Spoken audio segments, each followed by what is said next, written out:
Hello दोस्तों, कैसे हो आप सब। आई होप आप सब ठीक होंगे, अच्छे होंगे दोस्तों। तो चलिए दोस्तों, आज इस वीडियो में हम जानेंगे अष्टमी और नवमी तिथि कब है और सप्तमी तिथि कब से लग रही है। तो जैसे कि दोस्तों आप लोग जानते हो, शारदीय नवरात्र साल 2024 में दिन गुरुवार 3 अक्टूबर से शुरू हो गए थे और 10 अक्टूबर दिन गुरुवार को हमारा जो है अष्टमी व्रत है।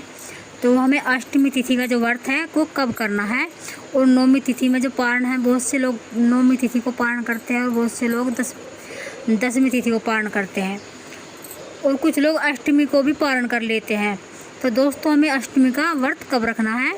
जिन भाई बहनों ने 2 दिन के व्रत किए थे करने हैं जिनको, जैसे कि पहला व्रत हमारा प्रतिपदा को था और दूसरा नवरात्रा जो हम रखेंगे अपना 10 अक्टूबर दिन गुरुवार को। तो उदय तिथि को ध्यान में रखते हुए दोस्तों हमें जो है अष्टमी तिथि दोपहर के बाद मिल रही है। सुबह सवेरे सप्तमी रहेगी। 10 अक्टूबर दिन गुरुवार को सुबह सवेरे सप्तमी रहेगी। तो आप लोग उदय तिथि के अनुसार व्रत कीजिए। तो जो लोग अष्टमी का व्रत रखेंगे तो इस बार अष्टमी और नवमी एक ही दिन हो जा रही है। तो आप लोग दिन गुरुवार को भी व्रत कर सकते हो और अगले दिन भी व्रत कर सकते हो। तो जैसे कि दोपहर के बाद अष्टमी तिथि लगेगी, तो 11 तारीख में नवमी लग रही है दोपहर के बाद। तो अष्टमी तिथि जो है हमें उदय तिथि के अनुसार जो कि शुभ मुहूर्त होता है वो मिल रही है हमें शुक्रवार 11 अक्टूबर को। तो बहुत से लोग पारण करते हैं अष्टमी तिथि को और बहुत से लोग करते हैं नवमी तिथि को। तो आप लोग उदय तिथि को ध्यान में रखते हुए 10 अक्टूबर को व्रत रखेंगे और 11 अक्टूबर दिन शुक्रवार को आप लोग व्रत का पारण भी कर सकते हो। और इस बार पूरे 9 दिन माता के नवरात्र हैं। तो आप लोग जो है दिन शनिवार दसवीं तिथि लग जाएगी 12 अक्टूबर को। तो सुबह में नवमी जो है 9 बजे तक नवमी रहेगी 12 तारीख को। तो जो लोग पूरे 9 दिन के व्रत करते हैं माता जी के, तो वे लोग नवमी जो है अपना व्रत का पारण कर सकते हैं शनिवार में भी उदय तिथि के अनुसार। ठीक है जी। और हम व्रत कब करें, व्रत का जो है पारण नवमी तिथि में करना है।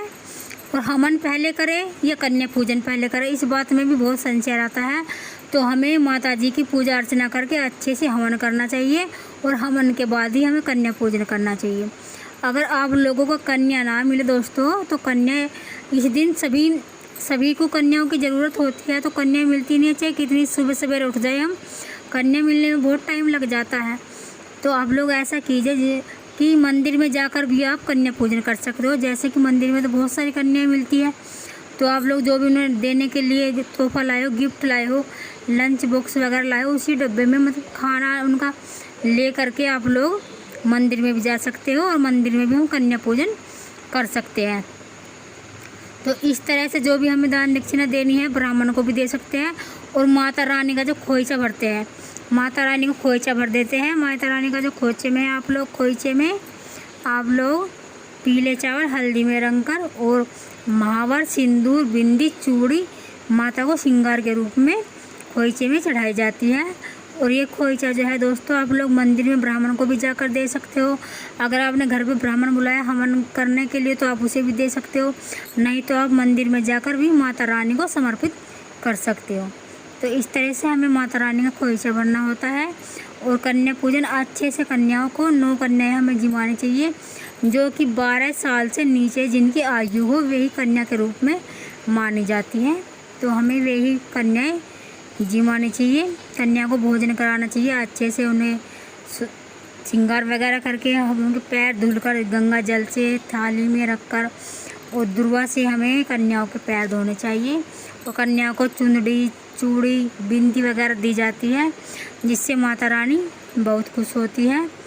और पारण में दोस्तों हलवा, पूरी, खीर यही सब बनाया जाता है। और उदय तिथि को ध्यान में रखते हुए ही हमें नवमी तिथि 11 तारीख को मिल रही है। तो हम नवमी तिथि में ही अपने व्रत को उद्यापन करेंगे और हवन पूजा वगैरह करके हम व्रत खोल सकते हैं। ठीक है जी। तो बची हुई सामग्री का क्या करें, जैसे कि हम माता जी को नारियल चढ़ाते हैं, कलश में हम नारियल लगाते रखते हैं, तो उस नारियल का क्या करें। तो दोस्तों कुछ लोग तो नारियल को मंदिर में लेकर माता जी को समर्पित कर देते हैं, कुछ लोग गंगा जल में प्रवाहित देते हैं, और कुछ लोग वहीं तोड़कर कन्याओं को प्रसाद के रूप में वितरण कर देते हैं। और बहुत से लोग जो होते हैं दोस्तों वे अपने आंचल में ले लेते हैं, ब्राह्मण से भी ले लेते हैं, और घर में किसी भी बड़े बुजुर्ग से आप ले लीजिए। तो माता रानी का प्रसाद समझकर हम इसे बाद में अपने परिवार में आपस में मिलकर प्रसाद के रूप में ग्रहण कर लेते हैं।